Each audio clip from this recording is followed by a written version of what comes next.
This podcast is brought to you by sarahraven.com, which is home to everything you need for a truly beautiful and productive garden. You'll also find great and essential gardening kit and stylish, lovely things to have in your house to bring the outside indoors, all inspired by the garden and the house being tied together. There's also plenty of garden inspiration, how-to videos and specialist growing guides. So head over to sarahraven.com today to discover even more.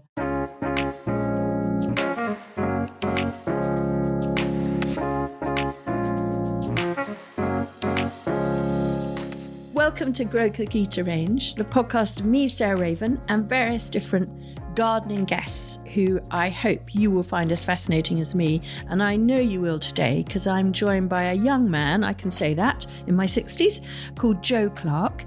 And Joe has the most amazing social media profile and Instagram called Joe's Garden. And that's actually how I met him first, because he came to Perch Hill on one of our influencer days, and I sat next to him at lunch, and I was completely blown away, not only by his Instagram, which is so incredibly educating. You know, I just find I watch it many times a week, and it's like, oh, I didn't know that. Anyway, welcome, Joe. It's really lovely to have you on the podcast.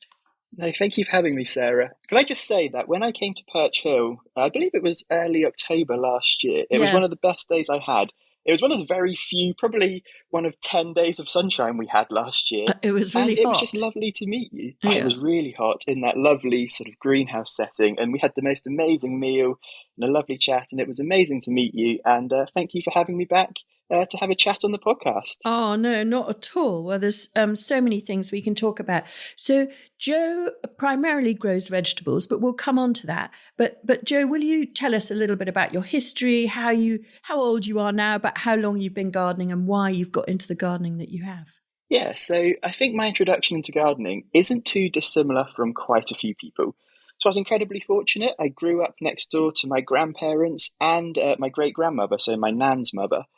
And there's pictures of me being pushed around in a pram around the garden by my great-grandmother. As long as I can remember, I was out with her. She was my best friend. We did everything together. So get home from school or in the summer holidays, we would be out gardening and she would be sort of getting me involved, but not in a lecturing way. So that was my introduction. I was incredibly fortunate to have that pathway into gardening. But she made it very fun. But also on my mother's side of the family, so I'm half Italian, so I have a nonno, an Italian granddad. So I also got to see the sort of Mediterranean side of gardening, which is obviously a lot of tomatoes and fun edible crops. And I think that's where my passion for edibles and fruits and vegetables started. So I like to combine the two, and I think from the age of maybe 5 or 6, I was given one of those little wool polytunnels, the ones where you open up the zips and it's got a few frames. And I was just captivated by the magic that you could put some seeds in some soil, give it a little bit of water, a little bit of sunlight, and it was as simple as that. Things started to grow. And then you put it in the ground and obviously it sprouts and then food appears. And I think I was maybe just old enough to understand what was what and what was happening. But I knew immediately, wow, this is what I want to do. And this is probably going to be my hobby. So do you have siblings? Yes, I've got an older sister who was out in the garden with me, but I don't think she shared the same passion. Okay. So I would be out looking at red kites. I would be out looking at, we have a lot of parakeets. I know they're quite controversial, but I remember spotting them as a child at school and being like, wow, there's a flock of parrots. Well, I thought they were parrots at the time. And none of my teachers believed me. And I was quite upset by that. And then obviously now we know they are everywhere where I live here in Berkshire. But yeah, so my older sister, she was involved in the garden, but it was much more time spent alone with my grandparents that got me hooked. So I went off to university and I parked my love of gardening. And I'm a little bit ashamed of this, partly because I was a little bit scared it wasn't the cool hobby to have at that age, and partly because I didn't really have access to one as much as I would have liked, which now I know is a poor excuse because there's so much you can do even with a windowsill or a couple of pots. And I went off with ambitions to become a lawyer. So I did a law degree, thought I would go into the corporate world. I dipped my toe into corporate law for a small while, and it was great. It was fantastic. But I was missing that sense of engaging with nature, the time restraints of the job. I would get home and it would be dark most of the time. You get up and it's dark. And I found there has to be a way that I can connect with nature again, but also maybe bring people along who weren't fortunate enough to have a grandparent introduce them into the world of gardening. So that's how Joe's Garden was born. I thought, unfortunately, my great-grandmother passed away in 2016. So I thought I'll sort of fill the void for other people that she left. And fast forward to now, we've got a global audience, and I'm very, very lucky. And so just tell me how many you have in your global audience. It's quite extraordinary. So at the moment, we've got just under 3.5 million. Split quite evenly between the UK and America. So if TikTok gets banned in America, that might drop a little bit. But we're across sort of Facebook, Instagram, TikTok, all of the usual ones. But it's really fascinating to connect with gardeners around the world, because we're obviously exposed to our own climate and a lot of UK growing. But then you learn tips and tricks from other cultures and other countries, which we can apply in our own climate here in the UK. And it's been the biggest learning curve for me, talking to people from Germany and sort of California, of how they grow. And I've started implementing that too, which has been a lot of fun. And how, so, I mean, you were a corporate lawyer, so a well-paid job. I mean, how have you managed to make it monetize it in a sense, which I know is a vulgar question, but in a way, you've got to make your living. So how have you made your living from doing this? Yeah, so it's a question that a lot of people ask. I think a lot of people also want to maybe start gardening online too, to see if they can make a living from it. For me, it was my book, Garden to Save the World, which was the most fun I've ever had. I enjoyed every second of writing. I remember briefly we spoke about it when I visited Perch Hill, and how you said the same, how writing was your little escape from reality, and you can just lock yourself in a room, put your thoughts down on paper, and it was just magical. So primarily through writing and partnering with a few companies here and there.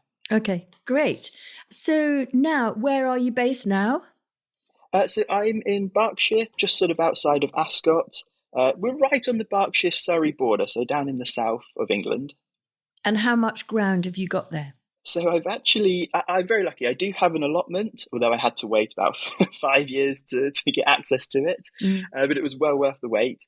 But I also poached an area of my parents' garden. So they're quite lucky. They've got a plot that's probably about 150 foot long and 50 foot wide. So not monstrous, but a nice sized garden. As much as I would like to take the whole plot, that's a bit rude. So I poached the bottom section. So I grow in a section probably about 30 foot wide, and probably about 30 by 30. So that's how I can relate to a lot of the small space growers. Yeah. Even though we do actually have a slightly larger garden. Fantastic.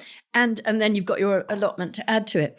So if we sort of move on to the things that you have particularly found rewarding and lovely to grow, it'd be great for all of us to just get your tips on your favourites. Yeah, of course. So I like to start a lot of my plants from seed. And then I use plug plants to fill in any gaps. Especially last year, I probably relied on plug plants more than any other year, just due to the climate and the influx of slugs. I think everybody had a bit of a tough time in 2024. So a lot of my sowing comes from, a lot of my plants in my garden come from seeds. And one that I've been really excited to share, now it's becoming a little bit more mainstream now, I've been growing them since 2016, I believe, is Luffa gourds. And essentially it's a vining plant that sort of looks a little bit like a cucumber plant. And these gourds develop, and from there, that's how we get these eco-friendly sponges, which has been tremendous fun. Luffas are one plant that when you start gardening and everything's new, everything's so exciting because you've not experienced it, you've not seen it. Luffas still give me that sense of excitement. And that's why I've been trying to get more people to grow them. We did a Luffa challenge a few years back on the socials. And it was so much fun getting people to have their kids involved. And a lot of people don't know that's actually where the sponges come from. myself included. I found one in a chemist in Bath, and I flipped it over, read the label, and I was like, wow, this is a plant. I've got to give it a go. And you grow them like a courgette? Yes, yeah. So with the seed, the Luffa seed is tremendously hard. It can be quite tricky to get it to germinate. So if you can pick them up as a plug plant, I've seen them once in my life. But if you do have the seed, I like to just nick the bottom, soak it in water for a little bit, and then plant it. It can take a few weeks to sort of germinate and appear, but it will, don't panic. And then they do benefit from a warmer climate. So if you're in the south, you can grow them on up against a south-facing wall. But I grow mine under the protection of a polytunnel or a greenhouse. And I just sort of trail it up along the top. So then they hang down. And it's actually quite beautiful. They hang down and they make this wonderful display. I've been informed they're delicious to eat when they're young in sort of Asian cooking, stir fries, ramen, but I get too excited at the thoughts of letting them dry to make a sponge. So you essentially just let them grow until they're about 30, 40 centimetres, and then let them dry, peel away the outer flesh, and there's an amazing bath sponge or washing up sponge, which we actually sliced up and made into little soap discs. So you have your sponge inbuilt into the soap. And it was just tremendous fun. It's just one that if you're looking for something a bit unusual, you have the protection of a polytunnel or a greenhouse. I can't recommend enough. And then I know tomatoes is another thing you're passionate about, isn't it? Yeah, so I think that comes from my Mediterranean family side, where I used to get a bit carried away. So I think like a lot of gardeners, there's so many tomato varieties. You feel like you have to try them all. At one point, I think I was growing sort of 20 varieties a year, which was just way too many. So now I've refined it down to a few of my favorites. I like to grow a vining cherry tomato, a slightly larger tomato, a beefsteak variety, and a container variety. Now, one of my top picks for the varieties we've recently started growing for the vining cherry tomato is Sweet Million. Yeah. And I love it. It's delicious, isn't it, Sarah? Yeah. So my nan and granddad and mum and dad come into the garden quite a lot. And they always come and ask if I've got anything to try. And I usually give them a tomato or whatever's to hand. And they always go, oh, yes, that's yummy. I know this one was yummy because I would catch them poaching some every single time I was out there. They would sneak into the greenhouse and have a couple. They will need support. Yeah. And the way that we like to grow them here is to sow them from seed, let them germinate, and then once they've got a few sets of true leaves, we pop them out, pop them in a smaller pot, let them get to about 12 centimetres or so, and then we grow them in raised beds in the greenhouse, but underneath when we're potting the root ball in, a little bit of wool or twine, but make sure it's slightly thick so it doesn't cut into the plant too much. Yep. Pop that underneath and then secure it to the greenhouse overhead. And then as it grows, you can just wrap it round the twine, and it's a fantastic support that works better than any cane I've ever used. Yeah. You don't have to worry about poking your eyes with the cane tops or anything. And more flexible. Yeah, I think it's exactly how we grow them. Yeah, definitely. Far more flexible. I was a bit late to the party with that method, I will admit. I've only started using it the last few years, and it works so well. Yeah, great. So Sweet Million, and then I know you love Costoluto Fiorentino, don't you? The pleated of Florence. Yes, so thank you for doing the pronunciation for me. Even though I'm half Italian, I never get it right. That one is my favourite, and I actually grow that from your seed catalogue, and it's amazing.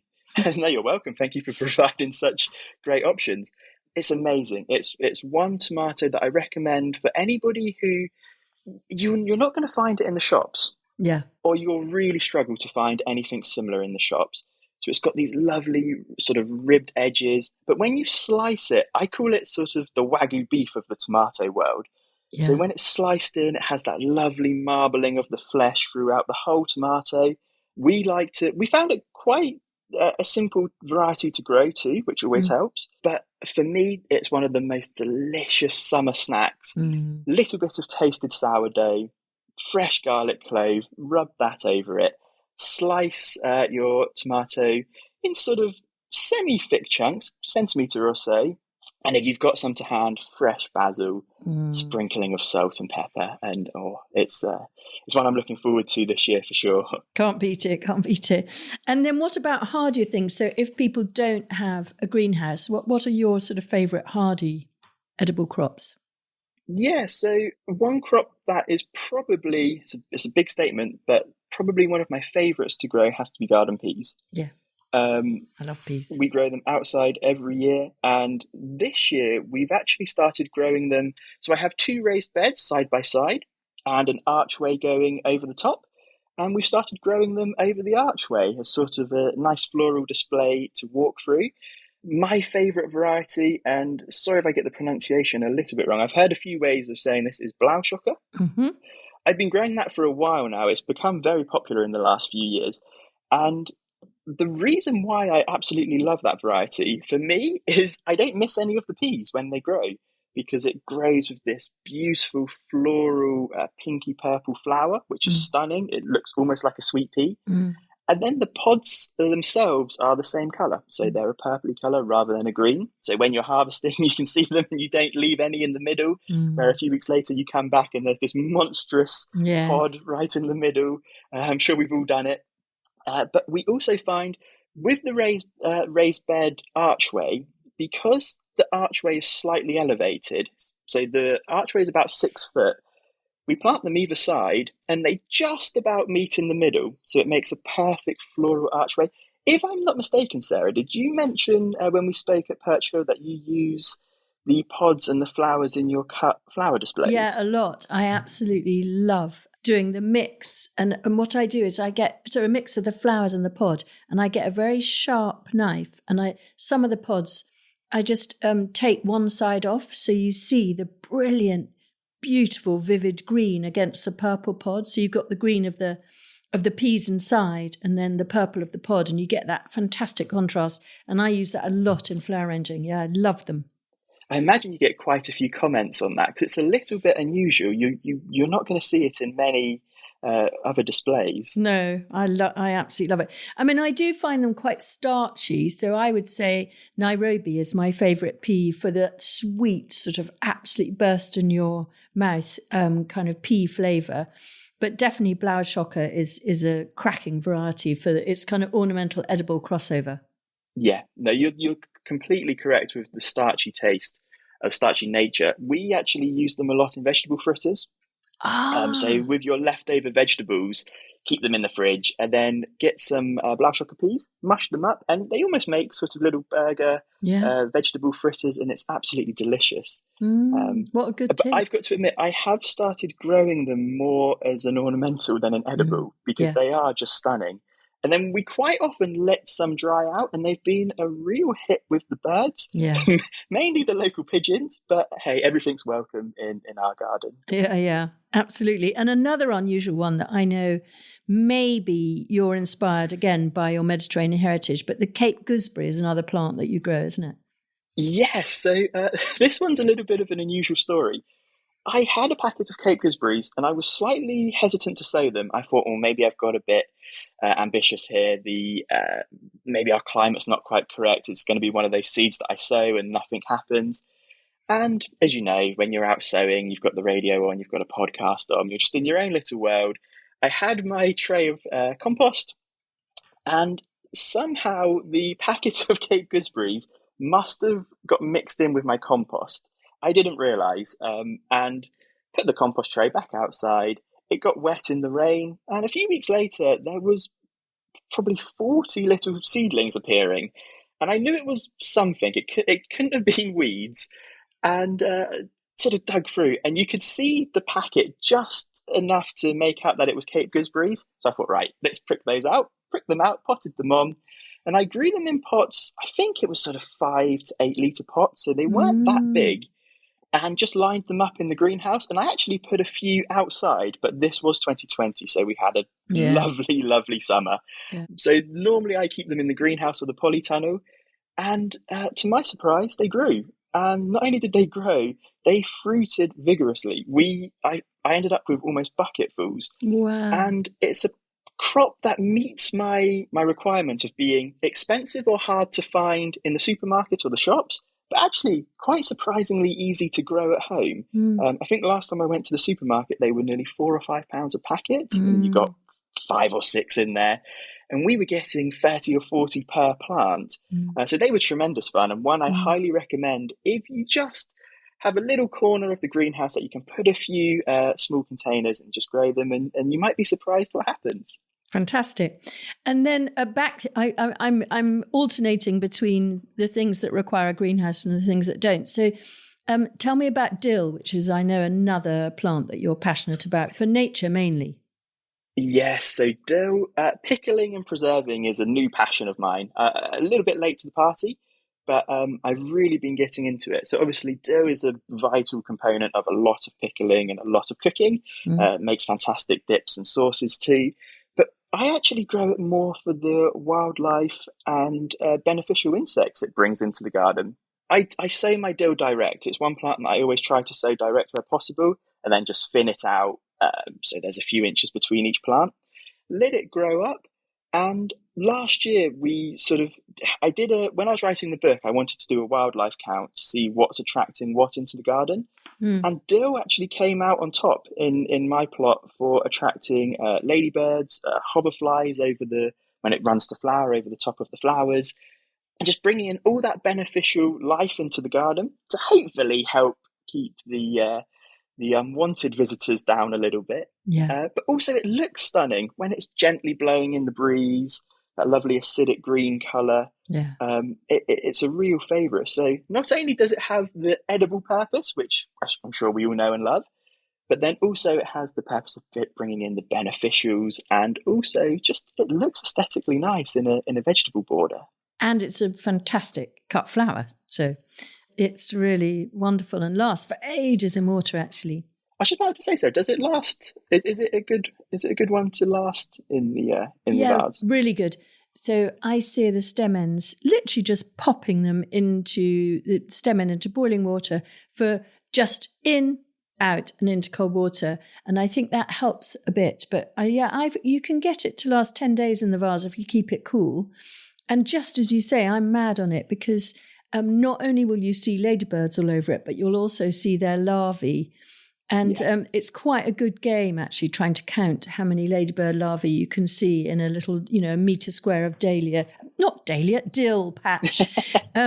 Because, of course, if you've got something that gets a lot of aphids, let's say sometimes the runner beans can get lots of aphids, so I tend to put dill next to them and just know that then the ladybirds will hatch from their larvae and go on and feast on them, and then they'll keep my, anything that is aphid infested, like a bean, really pristine. So I think that works. It's a really good companion plant for that reason. Yes, it's one of my favourites. I'll definitely have to use it as a cut flower. I've actually not tried that one before, so thank you. Yeah, no, it's great. And in terms of perennial veg, you also grow quite a lot of Alpine strawberries, don't you? Yes, so they are one of my favourites. Again, they meet the criteria of quite hard to find in the shops, and when you can find them, they can be quite expensive, but they're prolific growers. I first introduced them into the garden in 2018 in a shaded area, part shade underneath some conifers, in a bit of a neglected part of the garden, really. And by 2020, we were thinning them out because they self-seed, and they self-seed quite fast. The great thing that I find about Alpine strawberries is you tend to get a crop in your first year, which you may not with more traditional strawberries, but also what they lack in size, they more than make up for with flavour. So you need a handful. But once you've got that handful, it's a sort of a strange way to describe the taste, but they taste exactly how they smell. So they have a beautiful flagrant, sort of perfumey smell that smells like a really, really sweet strawberry, and they are delicious. They also grow really well in hanging baskets if you've got them around the garden. I grow the variety called Alexandria, which I find is the most flavourful. But there was a variety which I saw, I believe it was called rhubarb and custard, where it's the whites and the reds, and together, they were stunning. They made such stunning the floral when they were flowering, but also fruiting displays in the hanging baskets. The flavour wasn't quite as strong as Alexandria, but if you're going for sort of an ornamental look for that hanging basket, I highly, highly recommend them. But just be careful, they will self-seed. And I've now got them popping up all over the garden. So unless my girlfriend's picking them and throwing them, I suspect it's the birds doing their natural distribution method, but they have sort of taken over a little bit. I don't mind, because the more the merrier. And the birds also quite like to eat them, and it brings them in, which is a big component of what we do here. But I highly recommend them. But how do you keep the birds from having the lot? You just have to be out there every day harvesting them before the birds get them. Yeah, so I don't really mind the birds having them, because we have so many. Okay. With my regular strawberries, I do net them. But with the Alpine strawberries, they are sort of a bonus cover crop to invite the wildlife in, which in turn keeps my slugs down a little bit. Absolutely, absolutely. And then the final one that I know you were keen to talk about is Kohlrabi, which I think is incredibly undergrown and so hardy. Yes, it's one that I've noticed is starting to pop up a little bit more. So this one, at the start, when I was saying some viewers from abroad have made suggestions and they've been fantastic, this is one I learned from my German followers. And they told me they use it quite a lot over there as a potato substitute. Now, I was a little bit skeptical, so I got some, planted them. I start them from seed, although I found, because quite a few people don't know what they are yet in this country, you can actually get some really good deals on plug plants for Kohlrabi. And even if they look a bit sad, they come back to life really well when they're transplanted and given a little bit of water and tender loving care. The key with Kohlrabi for me is to remember it will benefit from some sort of protection in the same way you would with your brassicas. Okay. They can be vulnerable, but also to not let them get too big.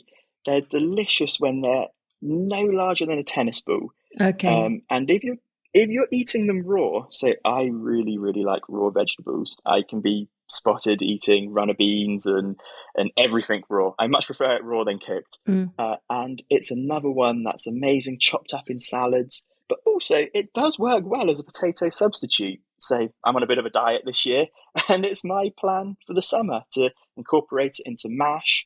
Also to chop it up into little cubes and lightly fry it as you would sort of potato chunks. And it is delicious, but it's such a simple crop to grow, so hardy. We grow purple delicacy, the purple ones, just because that's more appealing on camera. However, I actually prefer to eat the green ones. I find they're slightly more tender, but that could just be me thinking that. Okay, brilliant. So that is so many wonderful things, Joe. And will you just again tell us about your book, so that if people want to learn more about you, and also how to follow you on social? Yeah, of course. So we're across all of the main social medias.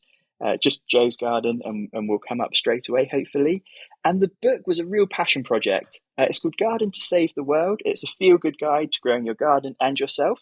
So we talk about a lot of the how to grows, what you can grow, where to grow it, how to look after it, but also how to connect with nature, how to incorporate nature into the smallest plots. Even if you live in a high-rise flat and have a balcony, there's still so much you can do. But how to take time and use the garden for your own benefit, your health benefits, and what you can do with your crops once you've grown them, because it's amazing to grow these fantastic fruits and vegetables, but can you store them? Can you preserve them? How do you cook with them? And just a feel-good guide that I hope people read with a smile on their face, and it allows them to get as much joy from this hobby as this hobby's brought me, really. Fabulous. And what's next for you, Joe? I would love to do more writing. I would love to help more people get into gardening. That's my passion. That's my goal. I want to get as many people into gardening. And I think I'm going to try to focus on a lot of getting a lot of these people who have new builds or smaller gardens to understand very inexpensively and in a way that gives massive yield. They can get into gardening. It's not reserved for people who have acres upon acres or a very large garden or large allotments. Truly anybody can get involved and just appreciate the wellness and how it detaches you from the stresses of modern world that gardening can bring. Fabulous. Thanks so much for joining me, Joe. And when your next book is out, I hope you'll come back. Oh, I would love to. Thank you so much for having me, Sarah. Thanks so much for listening to me and Joe Clark of Joe's Garden. Next week, I'm on my own, and I'm actually starting a new sort of mini-series within the year of walking around the garden and picking what's looking lovely and noticeable, maybe 10 or 12 things each time. And then I'm going to talk about them and why I've grown them and where they're growing, how to grow them, why I love them. And so I'm going to try and do that all the way through the year in 2025. And so the first one will be next week. So join me then.